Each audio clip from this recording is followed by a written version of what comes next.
ዴቭ ኤፍሬምን አስጠነቀቀው። ከህይወታቸው ውጣ፣ ምንም ነገር አታደርግም፣ እያደረክ ያለው ነገር ትክክል አይደለም በማለት እንግዲህ የወንድምነቱን እንትን ተናግሯል።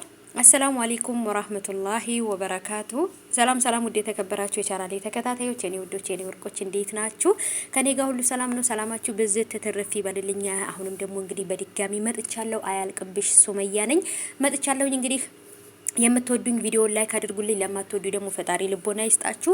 እና ወዶቼ እንግዲህ ወደ መጣሁበት ሄድ እንግዲህ ዴቭ ወይም ዳዊት እንግዲህ ወንድማቸው የነ ኤፍሬም ወይም የነ አብርሃም ወንድም እንግዲህ ታላቅ ወንድማቸው ታላቅ ወንድም መካሪ ነው እና ከህይወታቸው ውጣ፣ በእነሱ መሀል ራሱ የሆነ ነገር ቢፈጠር አንተ ነህ ይሄን ነገር ያደረከው ብለው ሁሉ ነገር ወደ አንተ ስለሚያዞሩት ለወንድምህም ሆነ ለሄርሜላ ምንም ነገር ማድረግ የለብህም ብሎ እንግዲህ ኤፍሬምን ተቆጥቶታል ማለት ነው።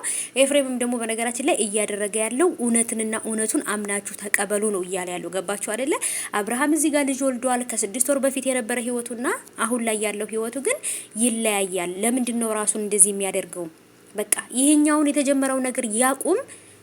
ይህንን የተጀመረውን ህይወቱን እስከዛሬ ድረስ የለፋበትን መስዋዕት የከፈለበትን ህይወቱን ይቀጥል ነው እያልኩ ያለሁት እንጂ ምንም ነገር አላልኩም ምናምን ብሎ እንግዲህ መልሶለታልና ወንድምየውም ቢሆን ደግሞ በቃ ወንድማችን ነው፣ እሱ መርጧል። የመረጠው ነገር መርጧል። በቃ አለቀ። ስለዚህ እኛ ደግሞ የሆነ ነገር ማድረግ ካለብን ከሩታ ጎን ሆነን ሩታን ማገዝ ነው ያለብን። ያለዛም ግን ደግሞ ኦሬዲ እሱ እስከ ሄደ ድረስ ምንም ልናረጋው አንችልም፣ መመለስ አንችልም ነው እያለ ያለውና ዴቫ ትክክል ነው።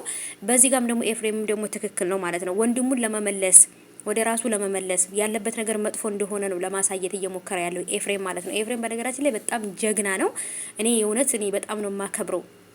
አብርሃም የሱ ታላቅ ሆኖ አብርሃም እንኳን ትልቁ ይሄ ነገር እያጠፋ ኤፍሬም ደግሞ ትንሹ ዛሬ አድጎ ወንድሙን ሲመከር አስባችሁታል? ይቻለም ተቃራኒ ናት አሁን ላይ ማለት ነው። እና እንግዲህ በጣም ትልቅ ችግር ተፈጥሯል። ምክንያቱም አንተ በመሀላቸው ገብተክ እነሱ ልጆች ቢለያዩ በአንተ ምክንያት እንዲሆን መሆን የለበትም። በቃ ከህይወታቸው ውጣ፣ ራሳቸው ወስነው ይሆናል ያሉትን ነገር ያደርጉ ብሎ እንግዲህ ዴቭ ተናግሮታል። ኤፍሬምም የተሰማውን ነገር ተናግሯል ማለት ነው ውዶች። ኤፍሬምም የተናገረው ትክክል ነው። ወንድምየውም የመከረው ምክር ትክክል ነው፣ ስህተት የለውም።